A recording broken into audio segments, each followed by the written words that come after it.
let's talk about your film that we saw here screened at S.O.U.L Celebrate Connect. It was absolutely fantastic. I thoroughly enjoyed it. I spoke to you about it earlier. I said that I was a bit saddened that it wasn't for as long as I wanted to because I enjoyed it that much. So it's a compliment to you. Talk to us about it. The whole kind of film is just about expression and how weird it is that we live in a world where it's weird to not say how you really feel. Which it sounds kind of like hygiene, straightforward, but when you go to work, everyone's like, hey, how are you? And then you're like, oh, I'm great, thank you. But you're not really. Exactly, you're not. And so the whole film is set around a guy who kind of runs into an old friend, and she's fake. That makes him act extra fake, even though he's got a lot of stuff. Not big things, but little things. I mean, he kind of was like, you know, hi, how you doing? Yeah, I'm fine. But really, it's like...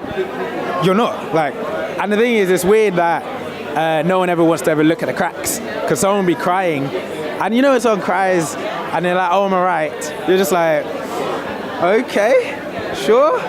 How about, what do you think about this whole social media thing? Instagram, Facebook, Snapchat, whatever the situation is. Everybody's looking smiley and happy on there, but in real life, what is the situation? Yeah, no, 100%. I think it's too much, to be honest. I would like to shout out a guy called Isaac, who I thought was a real inspiration. Why's that?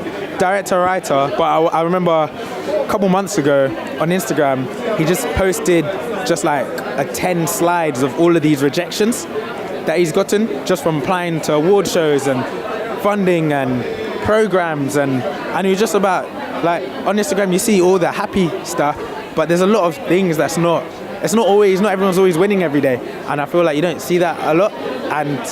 But sometimes our fails are wins. And that's what I'm saying, and that's why I commend him, because it's like, that's what you need, because you take all of that and then you're like, oh, I'm gonna keep working hard, keep doing that. But I guess even though we all have sense, we sometimes are blinded by the sun, and you need the rain.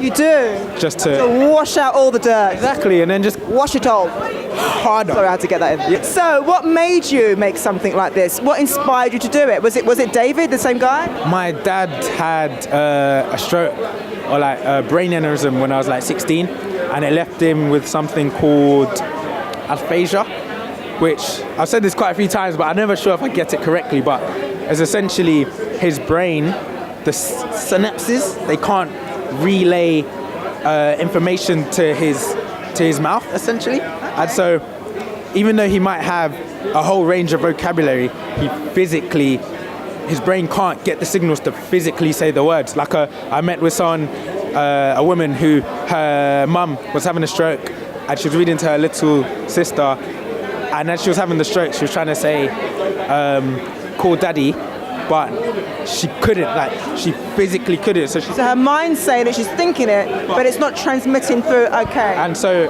I just thought, it must be so mad to be quiet, like, you're a big man, and you're just like, you're trapped. Imprisoned, yeah. Yeah, and so like, you can communicate, but you can't communicate to the full extent. And then that kind of led, and one time I went to go see him in a hospital, and I was just thinking, yeah, it must just be so mad being trapped in your mind. Well, that's what we do every day, isn't it? Well, not everybody, but that's what this thing was about. The fact that we... Sorry, go on. No, well, that's it. Yeah. Because it's kind of like, I think my dad's, it just kind of led onto like a little mirror of society, like people like my dad who can't express themselves in their entirety. Because of an illness. It's exactly so. We're doing it. Words. Exactly. And it's just like, oh, that's so strange. Like, we're taking it a bit for granted, and I think, and so it kind of stemmed from my dad, but it was more of a comment on us and less about, it was inspired, but kind of a little weird tangent. I think that your short film should be seen by many, especially like your generation, and even teenagers as well, I think. It's just that it's okay to be like pissed off. Yeah, you know, like, you're not always happy. It's all right though. Yeah. Like, it's better that way, because you put on this mask and you go home and you cry and it builds up, and it's just like, it's all right. I've thoroughly enjoyed it, but I would love to have seen more. Yeah, I know. I'm going to say that again. Yeah, I know. I've been told. When I say that to you, what do you take from that? Do you take that in a bad way or a good way? No, I think it's a good way. Good. I like the fact that it's kind of like you'd like to have seen, because that means it's engaged. And I think it's definitely good.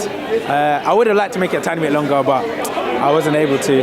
Well, I'd love to see more of your work. Yeah, well, hopefully I'm working on some new stuff coming out, well, in pre-production-ish. Thank you very much, John. Thank you.